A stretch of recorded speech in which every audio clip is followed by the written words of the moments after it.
Even if driving games aren't normally your thing, Burnout 3 is still right for you. It's that good. The original Burnout, released back in 2001, was a great arcade-style racing game. It delivered a sense of speed that most games lacked, and it also showcased some pretty spectacular crashes. In fact, the crashes were so cool that they were spun off into their own mode of play in Burnout 2. The crash mode in Burnout 2 was totally separate from the main racing game, but the puzzle-like challenge of wrecking your car in the right spot and at the right time caused the most spectacular, most damaging multi-car pileups, which represented an amazing addition to the game. Burnout 3 expertly combines the two main elements of the series while also adding some great new gameplay modes, a career mode that ties all of these different modes together, and online play that supports up to 6 players on the same racetrack. On top of all that, it's all totally amazing. Burnout 3, like the previous games in the series, is mainly a racing game that rewards you for living dangerously. The game features simple, responsive controls. You can accelerate, steer, brake, and brake around corners, and boost for a burst of speed.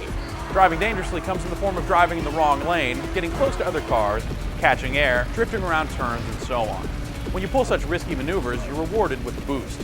But the quickest way to fill your boost meter in a regular race is to make your opponents crash. Takedowns, as you might imagine from the game's subtitle, are a major part of Burnout 3. When you knock another car out, not only is your boost meter filled, but it's also extended up to a maximum of 4 times its original size. The downside is that you'll expose yourself to some pretty dangerous situations to earn all this boost, and crashing will eliminate much of your boost, chop off one of your bonus meter segments if you have any, and more than likely cause you to fall back 1 or 2 spots in a race. The other big gameplay mechanic in Burnout 3 makes the crashes much more exciting and interactive. When you crash, you can drop the game into a slow motion mode called Impact Time, which makes for a very interesting and even innovative dynamic where the pacing of the game can drastically shift for a few moments if you crash. While this slow motion look at cars getting mangled is beautiful in and of itself, you can actually make light adjustments to your car's trajectory using the left analog stick, which is something the game calls aftertouch. By applying aftertouch when you crash, not only can you staff your car into trucks, tankers, and other cars just for the heck of it, but also you can attempt to knock into your opponents in a race. If you're successful, you'll earn an aftertouch takedown, which refills your boost meter and prevents you from losing any bonus meter segments. Burnout 3's crash mode has also been completely redesigned to take advantage of aftertouch, so you'll have to do more than just wreck into the right spot this time around. Instead, you'll need to maneuver your vehicle's carcass around for best results. It's a strange and surprisingly well thought out addition to the game, especially when you take into account the mode's new Crash Breaker power-up, which lets you make your car spectacularly explode on command.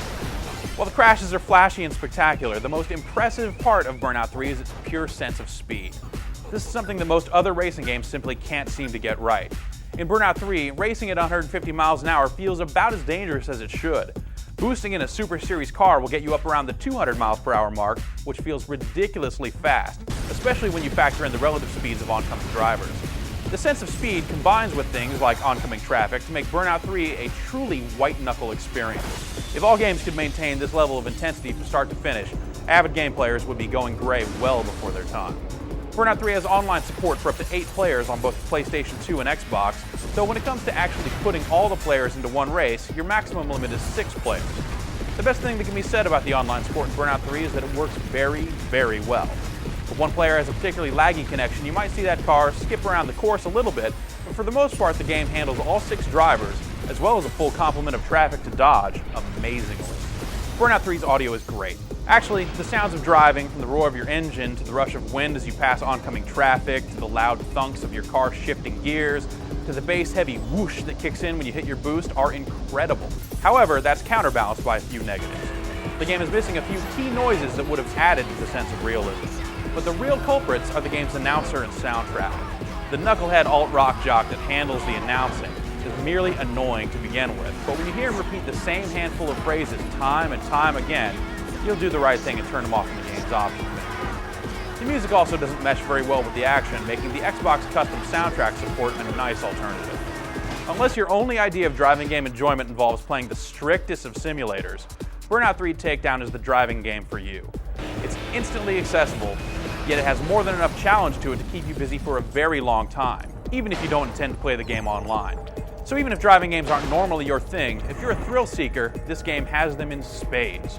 Burnout 3 Takedown is an amazing achievement that anyone with a pulse will probably love.